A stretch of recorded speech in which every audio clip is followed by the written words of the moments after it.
Assalamualaikum, saya Muhammad Radhi, pemilik Larish Farm, Aquatic Farm.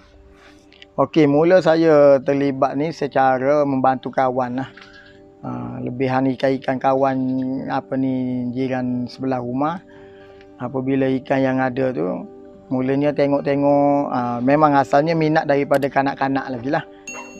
Dah dulu pun dah buat banyak-banyak juga di rumah di kampung dulu. Cumanya apabila dah kerja ni komitmennya dah lain. Apabila tengok jiran sebelah buat, kita mula bertenak yang biasa-biasa lah. Okey. Dan sehinggalah yang sampai hari ni lah. Okey, untuk wild betta ni saya mula dalam sebelum PKP itu hari. Selepas saya tertarik tengok dalam channel betta ni, saya tertarik sebab saya tengok YouTube daripada Filipina lah, di mana dia buat satu ikan tu sampai 10,000 dalam satu tong. Kita suka tengok ikan banyak. Jadi wild betta ni saya tertarik apabila tengok beberapa breeder wild betta tempatan lah, dengan hasil yang dia buat. Mana benda tu boleh cuba buat lah di rumah sendiri. Dan saya mula, memang R&D-nya yang pertama kita tak dapat hasil yang bagus lah. Apabila dah cuba sampai berjaya, sampai tak kenal putus asa lah. Dan akhirnya kita dapat banyak tong lah untuk wild betta dan juga modern betta dan juga gapi. Gapi kita ada lebih kurang dalam 300 tong ni kita panggil tong chlorine. Yang 40 kg dalam 300 lebih lah. Saya beli dulu stok dia dalam. Lepas tu dalam aquarium kita ada dalam mini aquarium dalam sekitar 100 hingga 200 buah lah. Jadi kita buat secara perlahan-lahan berperingkat sehinggalah jadilah yang ada. Dulu semua open air. Sekarang ni ada belakang bahagian untuk letak induk-induk yang baik lah untuk diberi, dan anak-anaknya barulah kita masuk dalam baldi-baldi yang ada ni. Okey, mengapa tertarik untuk biak ikan gapi dengan betta ni, terutamanya wild betta lah. Pertama kalinya dia memang hobi lah. Hobi untuk menggamit nostalgia lah zaman kanak-kanak dulu kita ternak dia secara kadar waktu itulah. Dalam keadaan kita nak dapat baka yang baik itu susah. Jadi hari ni baka yang baik ni kita senang je, kita dapat di mana-mana. Dah banyak island yang ada. Okey, kenapa saya mulakan gapi dengan betta ni? Asalnya saya bermula dengan ikan gapi. Awal dulu sebelum gapi pun saya dah pernah ternak ikan betta. Lepas tu kita upgrade kepada ikan yang besar lah, arwana.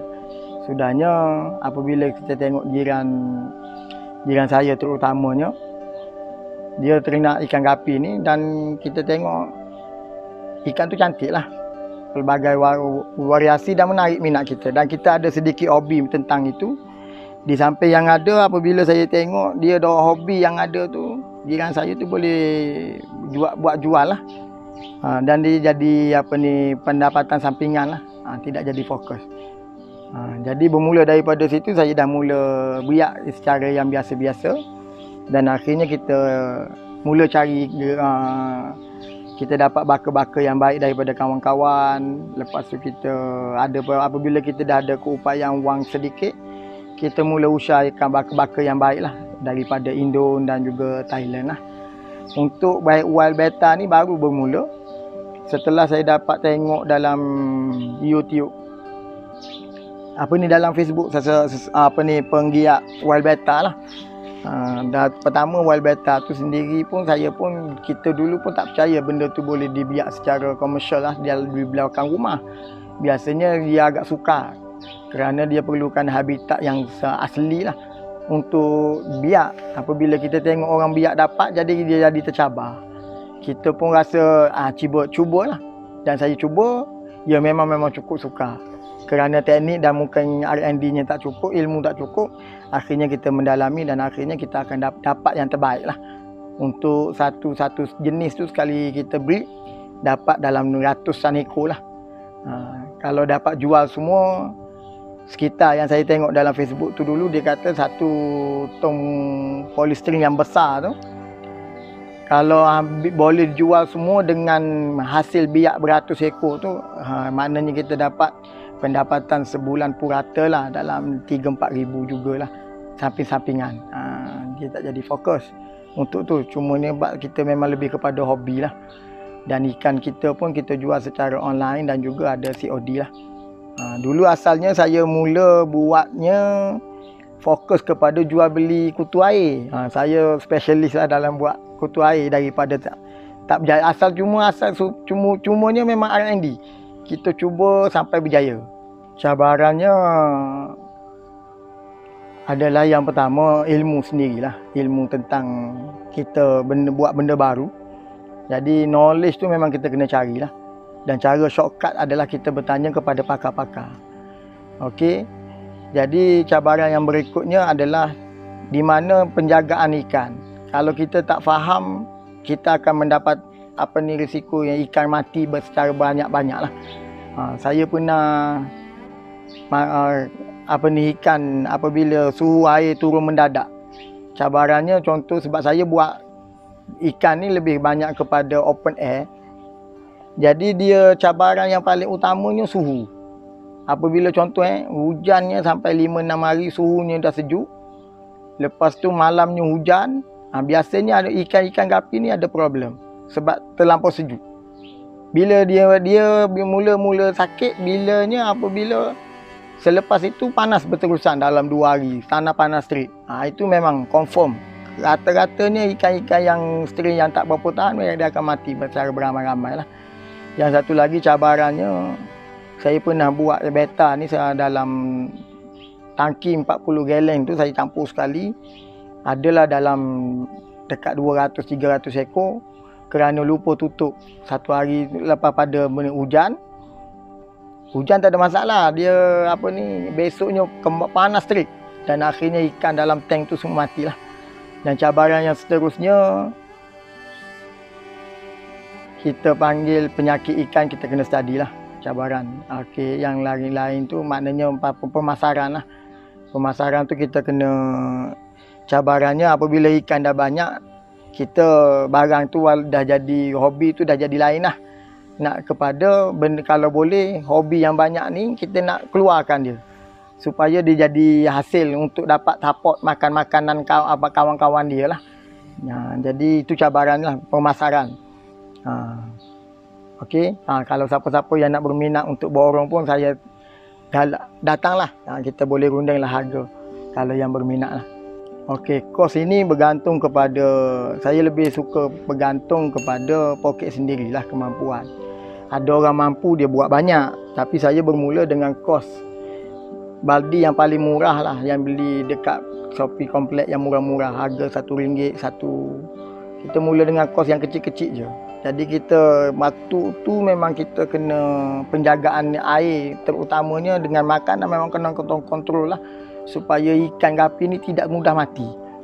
Dan apabila dia dapat biak dengan baik, barulah kita boleh, dan kita dapat mampu jual duit daripada yang kita jual tadi, barulah kita upgrade kepada kos akuarium. Sebiji sekitar, masa saya beli awal-awal dulu dalam sekitar RM25 sebiji. Saiznya lebih kurang 2 kaki, darat sekaki lah. Barulah itu kos dalam kita habis semua upgrade. Lepas itu pun hasil bukan daripada duit kita dah hasil daripada jualan ikan. Barulah kita upgrade ke satu tahap yang lain. Apabila ikan tu dah ada banyak terjual, apabila nak masuk kepada ikan wild beta, kita gunakan duit daripada gapi untuk support. Beli induk-induk yang baru untuk masuk ke dalam farm. Jadi kos semua sekali, saya tak tahu nak kata mahal ke tidak. Saya tak tahu nak cakap sebab banyaknya dibantu oleh kutu air terutamanya. Peringkat awal saya jual kutu air tu secara besar-besaran. Jadi saya dapat kos daripada sana. Saya terus tukar kepada barang-barang equipment untuk peternakan gapi. Lepas tu barulah saya dah lama ni kita dah ada pendapatan daripada gapi, dan akhirnya baru kita pecah kepada wild betta. Di samping duit trading yang lain lah. Okey, nasihatnya apabila kita tengok ikan yang dijual di pasaran tu, kita tengok orang jual boleh jual mahal. Apabila ikan kita nak lebih kurang sama je, tak mampu jual. Jadi kita rasa takut untuk jual harga mahal. Sebenarnya ikan ni harga mahal ke murah bergantung kepada penjagaan kita. Berapa banyak kali kita servis untuk tukar air dia, nak jaga kesihatan dia kalau dia sakit, apa bahan-bahan ubat-ubatan dia supaya dia jadi sehat dan dia jadi lawa. Makanan yang terbaik. Kita biasanya yang dalam farm saya akan cari makanan yang terbaik lah untuk dapatkan kala-kala dengan body yang terbaik lah. Tapi kita jangan takut lah. Tak laku pun tak apa. Ikan ni makin lama makin lawa. Apabila makin lawa, makin ada peminat dia. Masa dia tak lawa dulu, harga murah, orang tak nak beli. Apabila harga dia dah lawa, dia dah cantik, harga mahal pun orang bayar. Okey, itulah nasihat saya.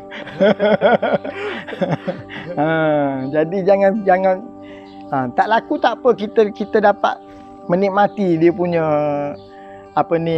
terapi lah. Untuk terapi dah lepas pada penat kerja, kita tengok dia, kita rasa seronok belai dia kan. Kalau orang lain ni, kalau benda-benda lain yang kita main pun dia tak datang dengan kita. Jadi yang ikan ni kita letak macam gapi, dia akan main kat tangan kita, seronok lah. Okey, itu je lah nasihat yang saya dapat bagi lah.